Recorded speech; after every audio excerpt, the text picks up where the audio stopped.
Tonight on CBC Vancouver News. Vancouver Coastal and Fraser Health Authority will be treated as one health authority. BC's top cop reveals more details about what looming travel restrictions will mean for you. But will the new rules be enforced? Also, we need help from the government. If they're going to make decisions to cripple and potentially even bankrupt my business. Tourism operators demanding more clarity and support as they're forced to cancel bookings. And it was bright as it is bright right now. There were a number of people here, families. deadly gun violence, another brazen Metro Vancouver shooting in a public place. This is CBC Vancouver News.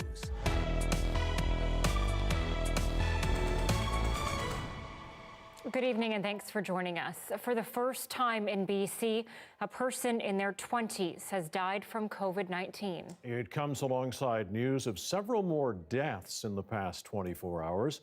Our Tanya Fletcher is here live again tonight. So Tanya, what more do we know about the case of this young person dying? Yeah, it is BC's first case of a person in the 20 to 29-year-old age group to die from the virus. We don't know the patient's exact age or whether they had pre-existing health conditions. All we know is that they died sometime between April 3rd and the 10th. This case, as in all cases of young people who pass away, is particularly tragic. And while I can't speak of the details of the case, I can say to everybody, especially everybody who's clinically vulnerable and everyone who gets an opportunity to get vaccinated, when your turn comes, get vaccinated with the vaccine that you're offered. Meanwhile, let's take you through the rest of today's COVID numbers. So there have been 7 new deaths since yesterday. 483 patients are in the hospital right now with COVID. 164 of them are in ICU. And the bit of good news, today's case count is 862, which continues with that recent downward trend in BC's caseload. Okay, Tanya, let's shift gears a little bit. The union representing all RCMP officers in Canada is rejecting BC's pending travel restrictions. Yeah, the National Police Federation takes issue with the police check stops that are coming, and they've sent a letter to the BC government explaining why. The group says they've heard from a growing number of RCMP officers who are opposed. Practically speaking, they say they're not adequately resourced to suddenly start enforcing roadblocks at who knows how many locations.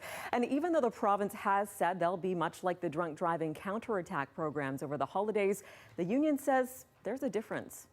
An impaired driving counterattack, you're looking for a specific criminal activity, and if it's not there, the people are free to go through. So it's very specific. In this case, it's very ambiguous, being a police officer on the front line determining whether or not your travel is essential.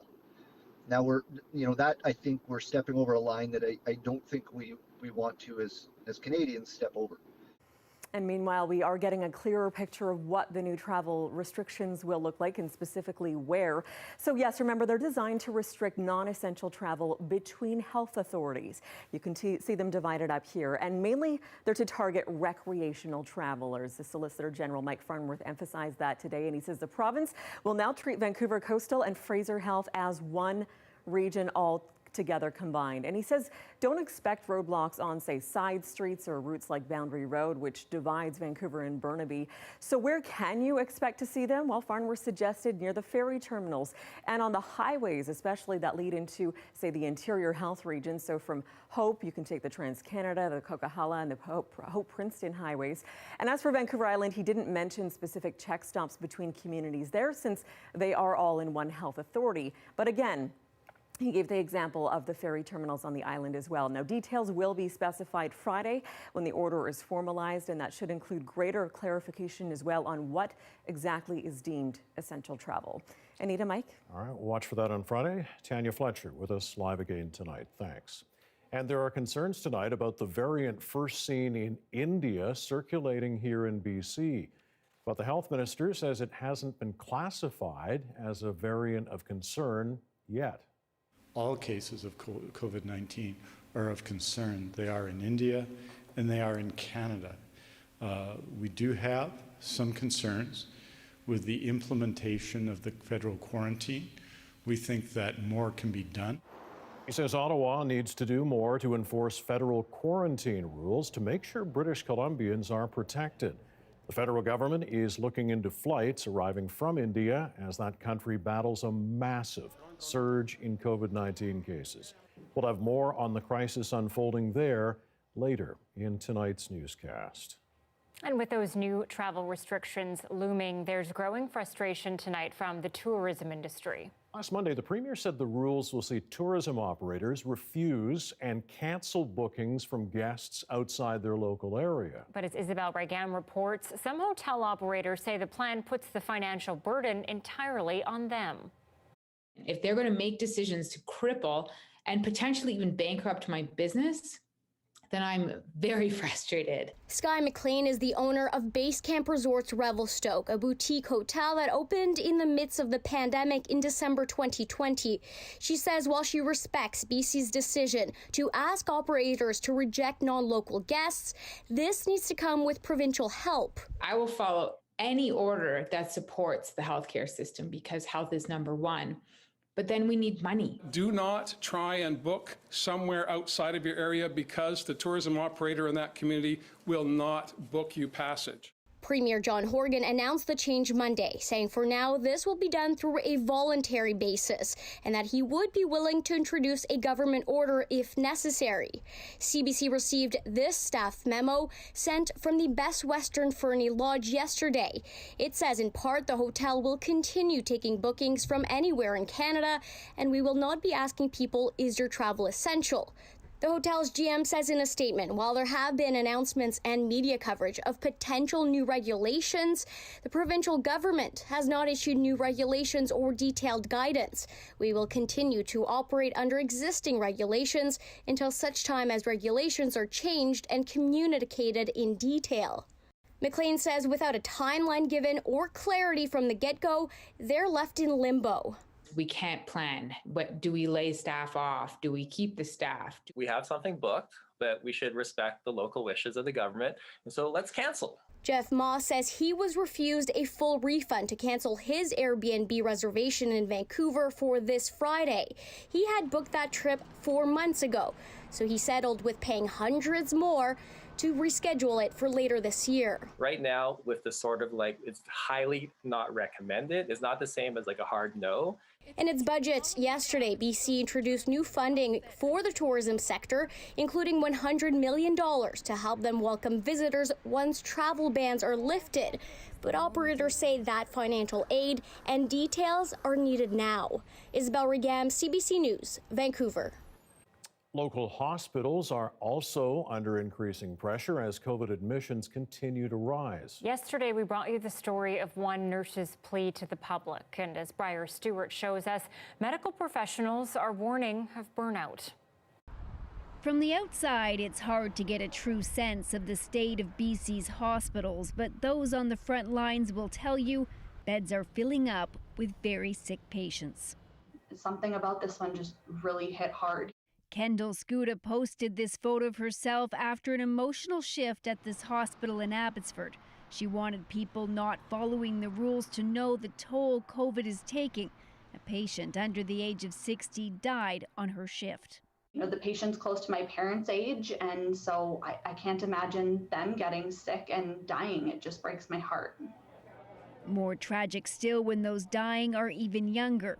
In the past week, a child under the age of 2 and a patient in their 20s died. Whether you're in your 20s or you're younger or your 30s or your 40s, COVID-19 can be vicious. This chart shows the number of COVID patients hospitalized during the pandemic, and for now that curve keeps rising. In the past week, hospitalizations have increased more than 20%. ICU admissions are also up more than 35%. Some surgeries have been postponed as a few hospitals have started to use surge beds. Officials say the system has capacity, but doctors say space isn't the only metric to consider. Lots of people are tired. Lots of people are burning out. Lots of people are wanting to get outside of the COVID world, still provide care somehow. The good news is the overall case count has started to dip, but even if that trend continues, hospitals will stay busy. ICU and the hospital will continue to rise for a while because it takes a couple of weeks before cases get that bad that they have to go in the hospital, and then they stay in the hospital for a couple of weeks. So it will still be some time before the pressure inside here starts to ease. Briar Stewart, CBC News, Vancouver. A lack of international students is in part to blame for many BC school districts facing big deficits. And as Joel Ballard reports, experts say that's revealing just how heavily districts are having to rely on an unstable revenue stream. So morning class is good. Yeah. Amanda Carrasco has been hosting international students for the last 16 years. Her company, Harmony Homestay, expected to have its biggest year ever last September. COVID completely wiped that out. We did have one student who was able to come, and that was it. Another 39 came in January, nowhere near the 200 expected. And that lack of international students was also felt by school districts. For the 2019-2020 year, some districts earned millions, with Coquitlam earning the most at more than 30 million. For West Vancouver, it accounted for 13% of the total operating revenue. Our international student program is really important to our school district. He says the district tries to only use the funding to enrich programming, but admits that's not always the case. I think probably some of it leaked into core programming for sure over time. That's a fair bit of money. If that funding were to disappear, he says it would have a huge impact. Families in West Vancouver have come to expect a high quality programming with lots of options for students, with brand new equipment in schools, and international education has helped us continue to offer those kind of services. Not all schools take the same approach. In Surrey, international intake is capped at 2% of the student body due to crowded schools, but that's still $16 million. Absolutely, it's a hit, but our board is not reliant on international education to fund the operation of the district. Years ago, the international program grew as funding in schools fell. Districts had to find money elsewhere. Now it has become a staple, but some experts warn that relying on funding from foreign students is a mistake. The program is easily affected by uncontrollable factors, like a global pandemic. It's roughly half of the revenue has come into these districts from international students this year. And that obviously is going to be felt in terms of the reliance they've built up on the system to be able to have those enrichment activities. For his part, Superintendent Kennedy predicts the pandemic has brought new clarity to many districts. Coming out of the pandemic, there will be a real shift in our district and elsewhere in ensuring that international monies are seen to be more for the above and beyond and not be part of your core funding. Searching for stable funding in times of instability. Joel Ballard, CBC News, Vancouver.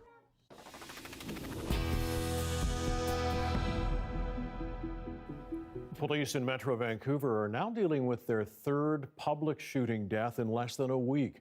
The latest victim was gunned down outside a sports center in Langley this morning. In all three cases, people were out and about when the killers opened fire. Dan Burrett joins us live with more on the recent violence. Dan, what happened? Kids and adults of all ages go to the Langley Sportsplex to skate, work out, attend daycare, among other activities. But police say at 9 this morning, someone shot and killed a man in his 40s right outside the center on 91A Avenue. Homicide investigators say his death was targeted, and if he is who they think he was well known to them and is linked to gangs. You see one or two a week, and now it's right at my child's daycare, so I'm a little bit flustered right now. I never seen a shooting before, and so I don't know what to really expect, and so I thought maybe someone was hurt, they had a heart attack, and so people were rushing to help them. And so as I was walking towards to see what was going on, see if they needed my help, the police started to come in really fast, and then they pushed everyone away, and they started putting the crime tape up. Not long after, a gray Dodge pickup was found torched in Port Coquitlam. Police believe this is the vehicle the killer or killers drove. Now they're asking for whoever was nearby this morning at the complex to help them. It's a skating rink. There's a children's playground inside. There were a number of young people, parents, going about their daily business when this happened. We need you to please come forward with what you saw and heard this morning. And dash cam video is going to be critical. And Dan, as we mentioned, this is the third deadly targeted shooting in the Lower Mainland in less than a week. What's going on here? Well, police are trying to piece that together. Sergeant Jang says they don't yet know if all the recent killings are linked, but they're open to that. He stresses how concerning it is in each case. Plenty of people were nearby. On Monday, around 6:30 in the evening, iHead says 20-year-old Bailey McKinney was shot and killed at the town center skate park in Coquitlam. Police say 50 people were in that park at the time. iHead says McKinney was known to them and he may have had some kind of a fight or feud with a group of others. On Saturday night, a man was gunned down in Cole Harbour, steps from Cardero's restaurant, as people walked by on a pleasant evening around 8:30. The VPD says 31-year-old Harpreet Dhaliwal is the victim, and again, investigators believe his death was targeted. Sergeant Jang says in all cases, police are fed up. We are so tired of this violence. We are so infuriated, especially the latest homicide here. It happened as I speak. I see kids around me being dropped off by a school bus. You cannot sit there and just be angry and frustrated, right? But really, what can you do to help the police, help us do something about this? Number one, check your dashcam video. And any witnesses are asked to contact police about any of these killings. Anita, Mike? All right, Dan, thanks. Dan Burrett with us live tonight.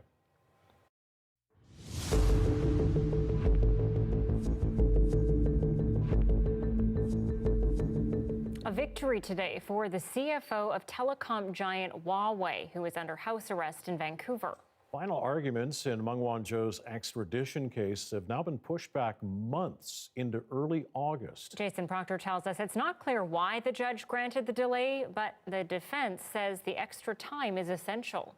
The defense said the additional time was needed for them to pore through thousands of pages of documents that a Hong Kong court agreed to release last week, documents from HSBC, the alleged victim in the case.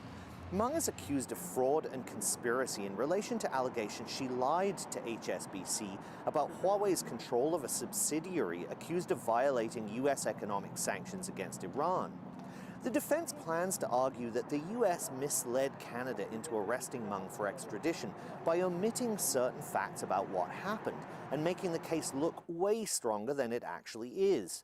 They believe the new documents will show that HSBC was aware of the risks of the situation and that they didn't rely on anything Meng Wanzhou told them to make decisions about handling finances for Huawei. When the case does resume, the defense will ask the judge to stay the proceedings. The Crown objected to the application for delay, just as they will object to a stay of proceedings. They claim Meng Wanzhou's lawyers are trying to turn the extradition hearing, which is supposed to be a speedy process, into a drawn-out trial.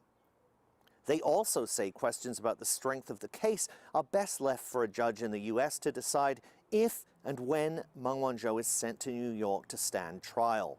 Meanwhile, Meng Wanzhou will be back in court next week to plan any further appearances if they're needed between now and August. Jason Proctor, CBC News, Vancouver.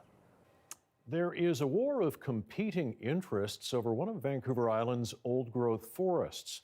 Activists are risking arrest by refusing to leave a contested logging area. And as Greg Rasmussen shows us, that battle is also dividing a First Nations membership against its leaders. Preparing for a confrontation. I think they thought we were just going to go away. Anti-logging activists are vowing to make it as difficult as possible for the RCMP to move in and open up these roads, which lead to one of the few remaining stands of old-growth forest in the area. We're here for the long haul until Ferry Creek is protected. Several blockades have been set up as activists wait for police to enforce a court order. We call this the grandfather tree. Shauna Knight has been here almost full-time since August. So that's why we're here, is to pause the saw. Everyone she expects police to arrive any day. Ultimately, if I'm faced with that, yeah, I'll be arrested. For decades, the industry has argued trees like this are incredibly valuable, but as lumber. The industry says these trees are vital to its economic survival. The less that everybody harvests, the less that they can support the sawmills, the less that they can support the value-added plants, the less revenue that comes to the province. The local First Nation, which gets a cut of revenue from forest company Teal Jones, wants the logging to go ahead, saying, "We do not welcome or support unsolicited involvement or interference by others in our territory." Our political elite have been duped. But other community members oppose the plan to keep cutting old growth. You don't cut down the forest, Sonny. You leave it up and you go there and pray and meditate. The Sierra Club of Canada says original old-growth forests on Vancouver Island have gone from this to less than 10% of what was there before logging started. This area is near where Teal Jones wants to log in Fairy Creek. Bill Jones' niece, Katie George Jim, is one of those waiting for the police to move in. It is my responsibility to the law of the land to be here, or to be in defense of territories under threat. They can't arrest us all! Many here are drawing comparisons to BC's last major war in the woods in Clayoquot Sound in the 1990s, which led to more trees being protected. The goal now, the same as it was then, to stop old-growth logging here while there's still time. Greg Rasmussen, CBC News, near Port Renfrew, BC.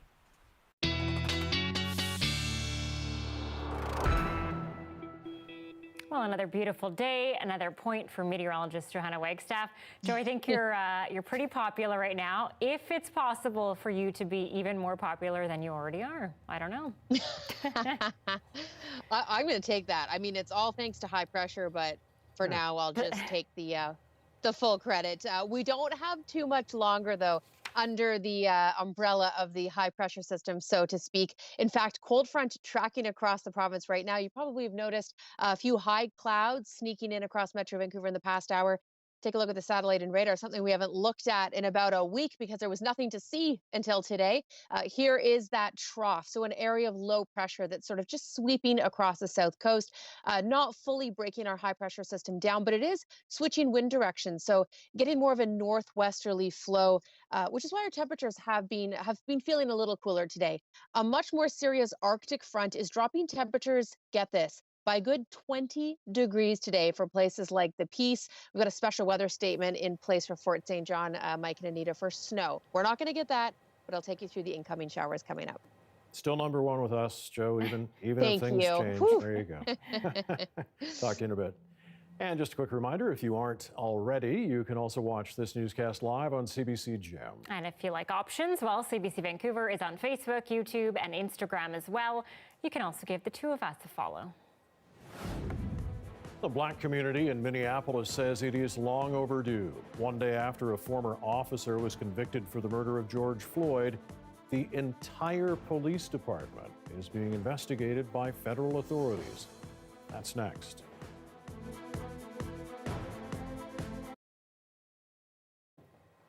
.22, thanks for staying with us during our commercial-free live stream tonight. Well, it is a slice of za made famous in a northern Manitoba town. Thompson-style pizza has been described as a little heartier, a little thicker, and a little heftier, also a whole lot tastier. And now one man has brought the pizza to Winnipeg. Take a look. Thompson-style pizza is a specialty pizza that comes from the north. It's really hard to describe, but once you try it, you know what it is. It's something beautiful and I love personally. I moved to Winnipeg last June and I started working at the Forks, but I got laid off due to COVID restrictions, and then really forced me to do something. I called my brother Kenny. I told him that I gotta make money somehow, and he gave me a couple options. He said, I'll help you get on EI. You can try find another job. He's like, or you can make a pizza. When I moved down here, I tried to look for something similar to it, and I couldn't find anything. I just wanted to be reminded of home. I ordered pizza because I thought, no, you're not like Thompson. I don't believe you. I don't believe you. And yeah, and he made me a pizza. And it was Thompson. It's like, okay. And he needed help and asked me to come in. So I came in and we've been together since. He's a really good boss, very good person to work for, generous and all. And come to work hungry, he'll feed you. Yeah, I love cooking, especially I never had a lot of food growing up, and now I really get to create whatever I want. I even have former teachers that will message me and tell me how much they're proud of me and how much they knew I was going to do something. I'm just super proud that he didn't give up and that he's stayed driven, even though they've had lots of hurdles, and him being and only cook for the longest time. Pushing like 50 to 70 pizzas out in a like 4-hour span is absolutely crazy. I was just trying to pay my rent. I just wanted to buy my daughter some Christmas gifts. That's all I wanted, and here we are. I've never would have believed it, to be honest. You know, I've come from nothing, and I never even thought I would be here. But you know, here I am, and it's overwhelmingly positive, and I love it. I love where I'm at, and just giving Winnipeg a slice of my home. Don't see a ton of vegetable content there. Not that that's always necessary. You can do pizza though with no dairy. No dairy, but the one thing I miss the most about not eating dairy is that. That just kills me. Yeah, I'm super hungry. Okay, back in just a couple of seconds. More national and international news. Right now, a quick live shot at 6:25 the Inner Harbor tonight.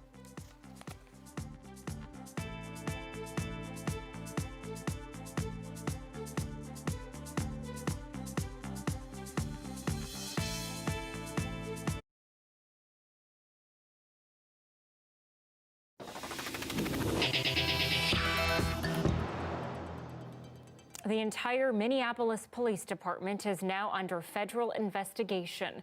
This comes just a day after Derek Chauvin was convicted for the murder of George Floyd. A new wide-sweeping probe will look at everything from police culture to use of force. Susan Ormiston tells us tonight many in that city's Black community say it's long overdue. Reflecting on a verdict that many hope moves the scales of equal justice, George Floyd inspired hope but left a reminder. Many others killed by police, their names inscribed here. This memorial created after George Floyd was killed. Today, the Department of Justice in the U.S. launched a wide-ranging investigation into policing here. We'll assess whether the Minneapolis Police Department engages in a pattern or practice of using excessive force, including during protests. Was Chauvin a symbol of excessive force and systemic racism baked into a police department? Were protesters suppressed with overarching force? A sweeping review. Policies, training, supervision. Not for the protection of residents. Black communities have long been asking for just that, says Nikema Levy-Armstrong, a lawyer and activist. I'm glad that they're finally taking a look, but we asked them to do this many years ago. My hope is that this leads to a complete overhaul of the Minneapolis Police Department, particularly being able to uproot those officers who have a history of excessive force and who have a history of deadly force. Derek Chauvin is now jailed in solitary confinement 23 hours a day as the magnitude of his verdict reverberates. Jubilation last night at George Floyd Square. Marsha Howard's been here since last May. The people were united in their indignation, in their rage, in their determination. Today, close by in Billy Hill's barbershop, a long, difficult year ending. Relief, number one, that he got convicted. Number two, that it's over. Billy, this morning the Department of Justice said they're going to launch a big investigation into the Minneapolis police force. Good. Now, let's see if they go do it, do the work. It's one thing saying it, it's another thing of going about doing it. Hope for the best. The barber's benediction. Susan Ormiston reporting from Minneapolis tonight. Now, at nearly the same time as the jury returned the verdict against Derek Chauvin, a police officer in Columbus, Ohio, shot and killed a young Black woman. Katie Simpson takes us through what happened. It was less than 15 seconds from the time the officer arrived to when shots were fired. A chaotic scene that ended in 16-year-old Micaiah Bryant's death. Police released a slowed-down version of the officer's body camera footage. There, in the ripped pants, that's Bryant chasing someone who falls to the ground. The officer pulls his gun as the teenager seems to lunge at another person with a knife in hand. And that is when the officer fires 4 shots. Regardless of the circumstances associated with this, a 16-year-old girl lost her life yesterday. I sure as hell wish it hadn't happened. I plead with the community, let us not rush to judgment. As I said last night, fast facts should not come at the cost of complete and accurate facts. Bryant's death has sparked fresh protests. A gathering originally organized to mark Derek Chauvin's guilty verdict became a grief-stricken demonstration with more anger aimed at police. They're trained to de-escalate, and so they need to start de-escalating when it comes to black people, because we're not a threat. We're scared for our lives. An independent investigation into the officers' actions is underway, which comes at a time when police have little credibility in some communities. There's very limited amounts of trust from the black community right now. For decades, there have been demands for reform, with one expert urging police forces to recruit more officers from the communities they're serving. The only way we are going to be able to make any positive change is you have to become a part of that system. With a renewed sense of urgency in the public demand for change, the White House is pressuring lawmakers to finally pass the police reform bill that was created in the wake of George Floyd's death. Katie Simpson, CBC News, Washington.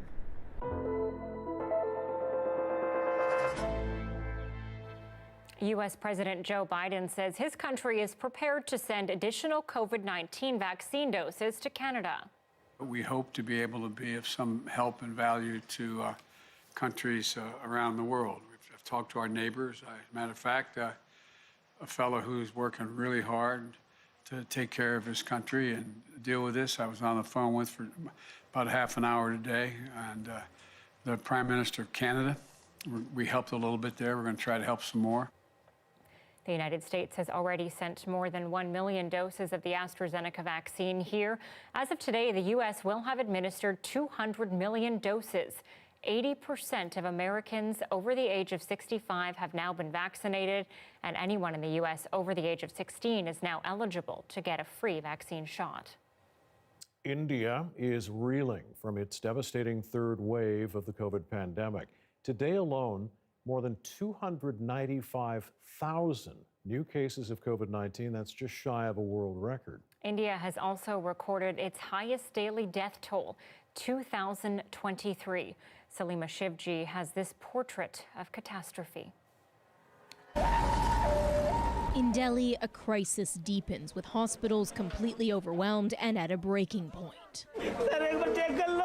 Please come see my mother, this man pleads, but it's too late for her. Oxygen is in such short supply in many parts of the country, it's being shipped to hotspots like precious cargo, with many waiting in vain. This man says his wife couldn't breathe, but the hospital didn't have any oxygen to spare. By morning, she was dead. India's second wave is crippling the country, fueled by that double variant that may be more severe. With deaths hitting record highs, crematoriums are overrun. The grief raw for so many, and doctors are swamped. So what will happen in the coming weeks? So I'm really afraid this time that it has gone out of control. So bad, the capital is under lockdown. Shops and restaurants closed all week. India, once eager to export vaccines to other nations, now struggles to vaccinate its own population. Lockdown se bachana hai. Prime Minister Narendra Modi addressed the nation this week, calling on lockdowns to be used only as a last resort. But sharp criticism is being directed his way. He spent weeks attending packed election rallies BJP Sarkar. As voters crowded in tight spaces to cast their ballots for the staggered election. And officials did little to curb a massive religious festival that's been blamed for super spreading the virus. India, lulled by extremely low case counts earlier this year, opened up and relaxed measures. Now it's reeling like never before. Salima Shivji, CBC News, Ottawa. While the COVID numbers appear to be holding steady for now, hospitalizations in BC continue to rise. We speak to the Chief Medical Health Officer of Fraser Health on the impact on patients and staff next.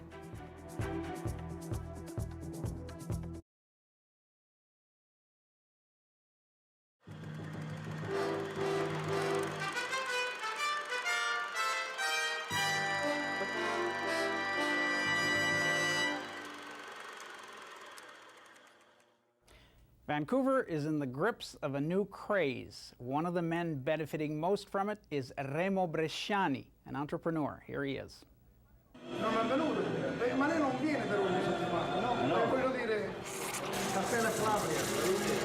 Some people, they want the small cup. Feel Italian once a year.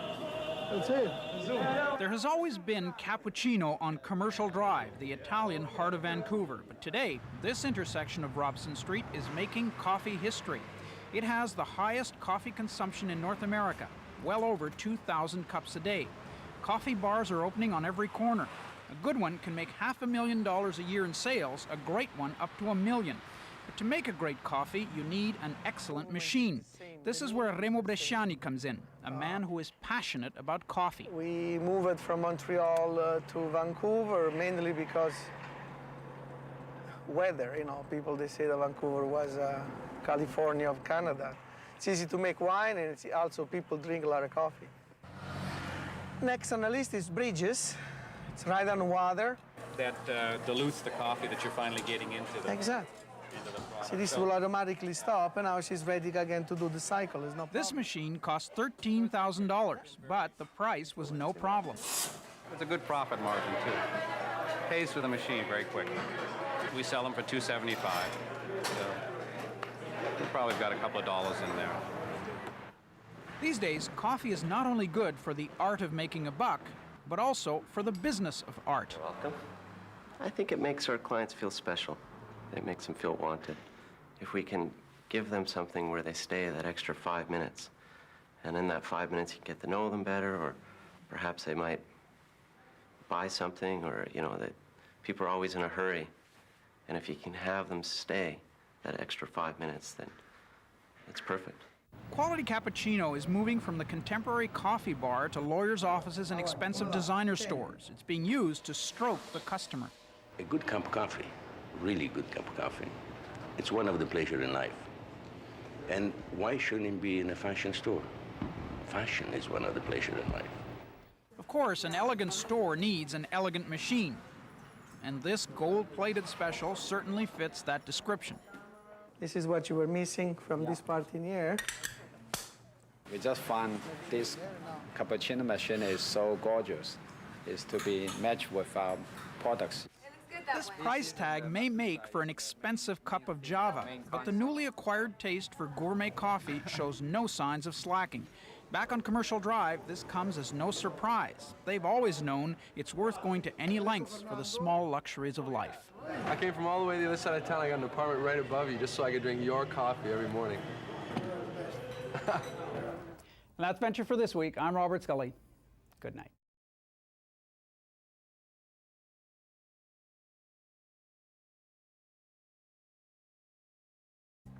Some of the stories we're following tonight on CBC Vancouver News. It's a skating rink. There's a children's playground inside.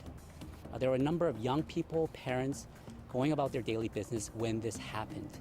There's been another deadly daytime shooting in a public place in Metro Vancouver. A man in his 40s is dead after being shot at about 9 this morning outside the Langley Sportsplex. On Monday, a man in his 20s was killed at a Coquitlam Park with more than 40 people around. Homicide investigators are asking to speak with everyone who was in the areas of both shootings. BC has seen its first case of a young person in the 20 to 29 age group die from COVID-19. The person died sometime between April 3rd and April 10th. There are 862 new cases in BC and 7 more deaths. 483 people are now in hospital. And joining us now is Dr. Elizabeth Brodkin. She is Vice President, Population Health and Chief Medical Health Officer for the Fraser Health Region. Dr. Brodkin, thanks for speaking with us tonight. Let me ask you first about the looming travel restrictions. As you know, earlier this week, the government said essentially come Friday, you'll have to stay in your own health region, only essential travel outside your region. And then this afternoon, the Public Safety Minister, Mike Farnworth, said Vancouver Coastal and Fraser Health will be considered one region. It's a pretty enormous area, but what's your feeling? If people follow the orders, do you really think it's going to help reduce the transmission of this virus? I think that the travel restrictions are yet another layer of public health advice that is coming on top of pieces that are already in place. And this is specifically to address the problem of people who, and it's a minority of people, but people who are choosing to travel and specifically to take vacations outside of their local area. So this is just one more piece that's being added to the suite of measures already in place. And yes, I do think it will be helpful.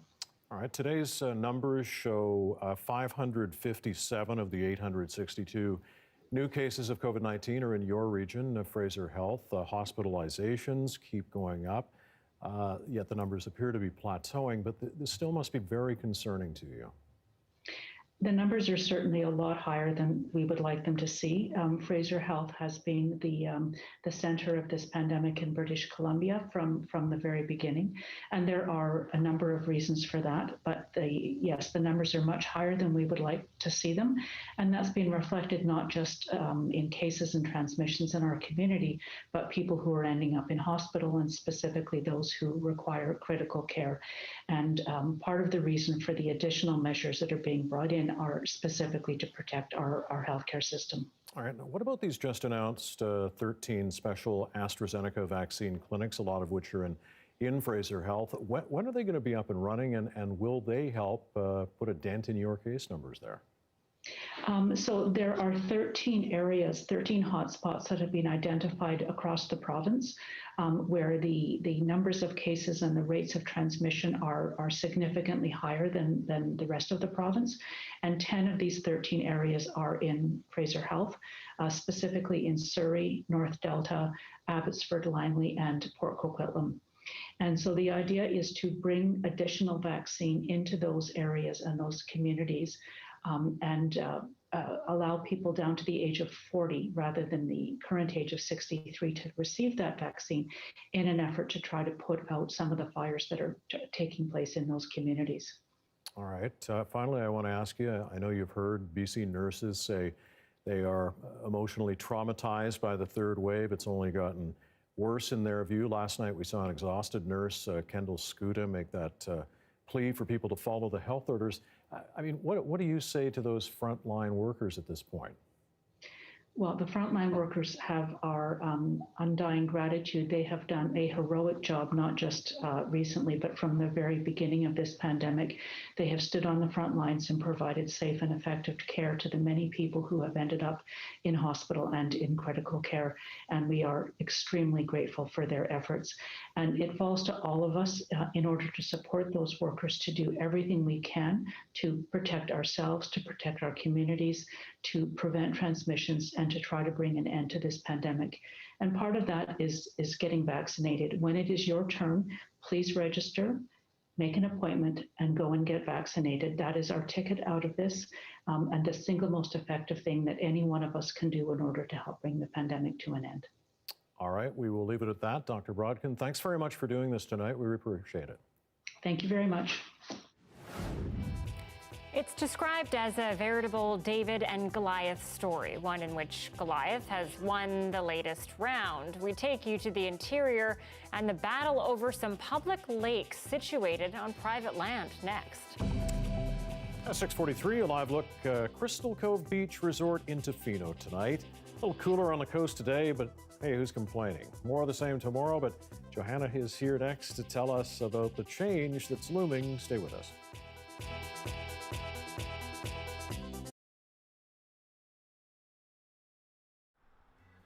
Route 66 Diner and Carboneer. Not the first place that comes to mind when you think about the Titanic. We are a 50s style diner, so as you can tell by all the black drapes around, Elvis Presley has left the building this evening, so we've had to reinvent the building, reinvent downstairs to make it into the Titanic dining room. And why transform the space? Well, that's to show off Ray Johnson's model of the Titanic. I've been working on the model since 2009, so 12 years. Went by so quickly, especially too when you enjoy something like model making. When I started the model, I said, is there anyone going to be actually going to see her? And it dawned on me that maybe I could do a presentation or two. It's what we call the timeline of the Titanic. We're going to start with her design going back to 29th of July 1908, right up to the time she hits the iceberg and sinks. Fleet takes the rope and rings the bell 3 times down through the bridge. And immediately a voice says, "What did you see?" Iceberg, right ahead! While Ray was patiently building and planning 2 sold-out shows, he was also writing his new book. I was composing it all in my head, compiling it. Then I said to myself, it's time to sit at my computer and put it in paper form or book form. And it's doing really well. It's a heartwarming story, it's a sad story, it's a very emotional story. So I'm glad that Ray has brought it to life here in my building. Mark Cumby, CBC News, in Carbonear.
Johanna Wagstaffe back with us now. Sure looks nice out there, at least for now. Yes, that is the ... we all knew was coming, but I do have something to report. I've been getting eaten by mosquitoes. They are out, so you know what? It's time for a weather pattern change. Yeah, I think I've got about 6 bites just in the past 20 minutes. So we thought we'd avoided the mosquitoes with this warm spell in April, but they've come around. So here we go. Take a look at the current temperatures.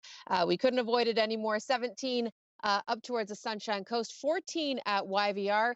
Things are a little cooler. Here's a look at tomorrow's highs. High teens across the South Coast with that northwesterly flow and still tracking that Arctic front, dropping temperatures across the BC interior tonight into tomorrow, bringing some snow tonight to Prince George, just a few flurries down towards Kamloops, Kelowna, seeing a 5-degree temperature drop. You're going from 20 to 15, and Cranbrook, a few snow flurries for you. A recovery, though, for Thursday. Look at the sunshine just before that Pacific system rolls in. The door is open now behind that front, and it takes about 1 day for a front to move in from the Pacific, and that will be our Friday story. A quick look at the big picture. You can see an Arctic air mass moving in across the prairies in those pinks. We're seasonal. You can see those blue colors. That's our seasonal forecast right through to midweek.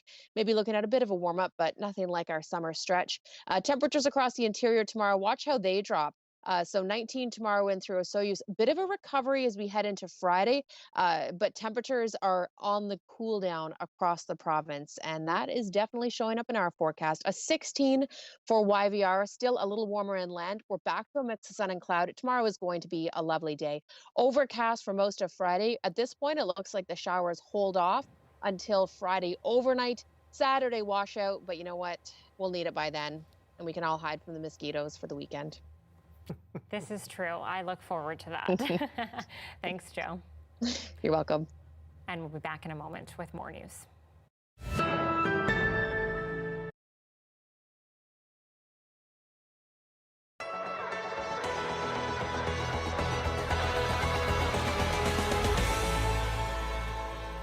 Here lies the body of James Bond. Okay, so not that James Bond, but over 100 other souls are buried along with James Bond in the cemetery that surrounds St. Stephen's Church. Built in 1845 by Dutch loyalists, the church hasn't been used regularly for decades. It was deconsecrated back in 2014. The Yarmouth Parish Holy Trinity has been looking after it, but the costs of maintenance on a vacant church are an extra burden. It's got a long, long history, and a history that I think really needs to be preserved. That's Chuck Smith. He and Ron Cox are on the property committee tasked with finding a solution.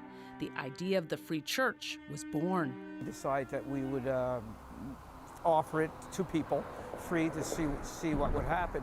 And it's been, wow, it's been more than we could expect, and it's but that's a good bad problem, I guess. Now we've got to make some decisions. That's Daniel Dome. He's testing the acoustics. If it sounds right, the acoustics are right. It would be wonderful. He and his wife, Carrie, are putting their names and idea into the free church hat.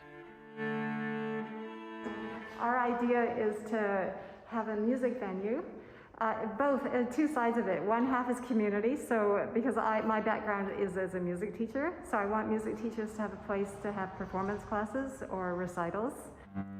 Of course, free sounds great, doesn't it? But you know what they say, there's no such thing as a free ride.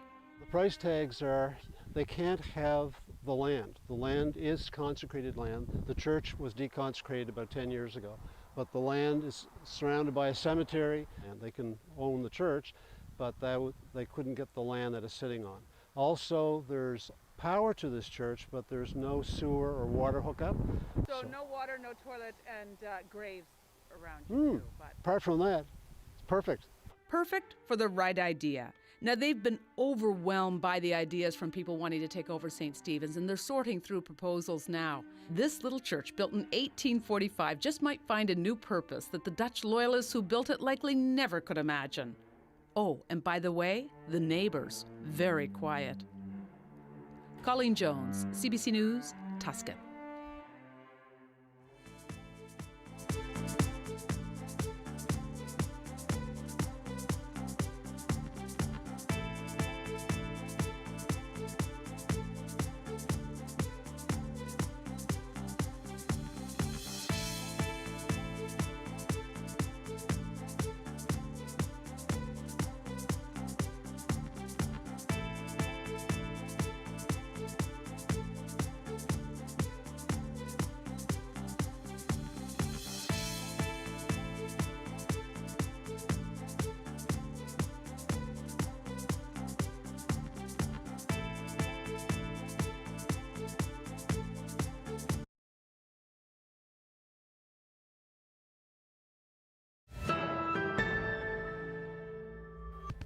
It's a battle over land that's pitted recreational fishers against a billionaire cattle ranch owner. And as Briar Stewart shows us, the case highlights a debate not unique to our province over who gets access to public property.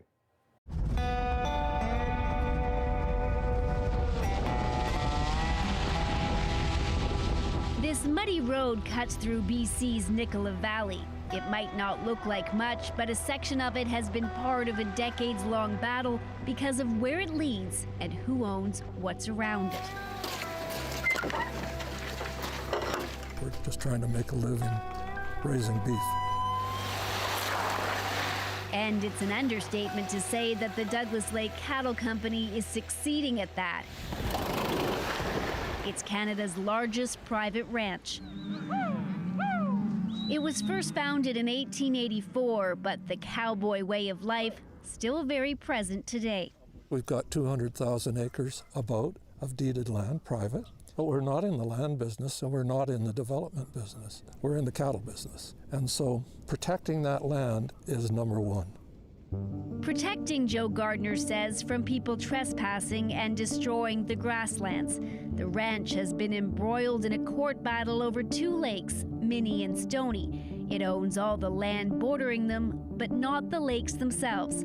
They're Crown assets, but BC's Court of Appeal has ruled that the general public can't access them because that road doesn't actually reach the shorelines. The only way to fish there is by paying to stay in one of the company's lodges and cabins. The truth is they're trying to take control of these lakes for their own private use. Rick McGowan and the Nicola Valley Fish and Game Club have been pushing for years to access these lakes and others. They don't put cheap locks on here.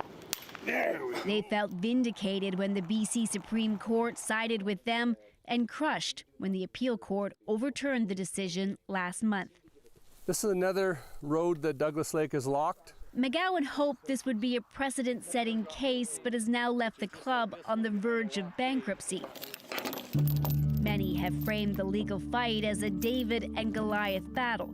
Douglas Lake Cattle Company is owned by American billionaire Stan Kroenke, whose portfolio includes some of the world's most profitable sports teams, the Los Angeles Rams, Denver Nuggets, Colorado Avalanche, and the Arsenal Football Club. And the guy has $8 or $9 billion. This is like a hobby to him. And to us, people like us, we retire in this country, and all we want to do is go recreate and go put our little boat in the lake and go fishing. Back on the ranch, Gardner insists money has nothing to do with it. It's either private or it isn't. Doesn't matter whether it's your last dime if you want to protect your land. While this case is perhaps the most high-profile example of public access pitted against private rights, it's become an issue throughout the province. The fact that you have a scenario where there's a public lake that the public can't access, what does it say about the rules as they are? I mean, I think it points to a long-standing gap in British Columbia and Canadian legislation that we now need to reconcile increasingly private right to exclude with the public's right to access. Deborah Curran is with the Environmental Law Centre at the University of Victoria. She says on Vancouver Island, public access has been a big issue. Landowners are restricting access more broadly over what we've ever seen before. There are about 60,000 kilometers of Forest Service roads in the province, and timber companies sometimes use locked gates to block them off, which can make lakes and trails inaccessible. This map shows many gates in the central and southern part of Vancouver Island. All the red ones are currently closed.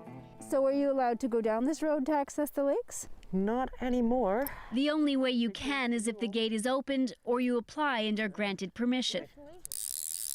Kim Hill is an avid fly fisher who likes the backcountry for its quiet, pristine lakes. But today she's in a park There's no way to get in there. because she can't drive to some of the more remote lakes, which she says is unfair. Or Canadian birthright to have ability to go and enjoy the wilderness and not have to jump through piles of hoops or beg for the keys for the gate. The issues on the island are just another example of where individuals and groups have raised concerns about not being able to reach public areas for recreation. Curran says the province hasn't been pressured to act, but she thinks that will change. These groups will get together and there will be a provincial lobby to address it, much like it has been addressed in many other countries. Like the UK and Sweden, which has adopted what's called right to roam. The latter allows people to bike, camp, and even pick berries on private land. In BC, the government says it's reviewing the court case involving the two lakes and could make changes to give people more access to public property. Even though the battle over the lakes has created friction, there is one thing both sides agree on. They don't think right to roam is right for BC. I think they should leave it alone. with private property being such a small percentage of the province. We are not supporting crossing private property. We're supporting open public roads to public places. In other words, McGowan and the rest of the club aren't looking to pry open the entire province, just pathways to what's already considered public, but out of reach for most. Briar Stewart, CBC News, near Merritt, BC. Yeah, this debate, this battle's been going on in our province for a very, very long time. It doesn't look like it's ending anytime soon, that's for sure. No, it doesn't. All right, well, that is it for us tonight. Thank you so much for watching. You can always find our newscasts online, cbc.ca/BC. Next local news right here at 11 p.m. Dan Burrett after the National. Thanks for watching. Have a great night.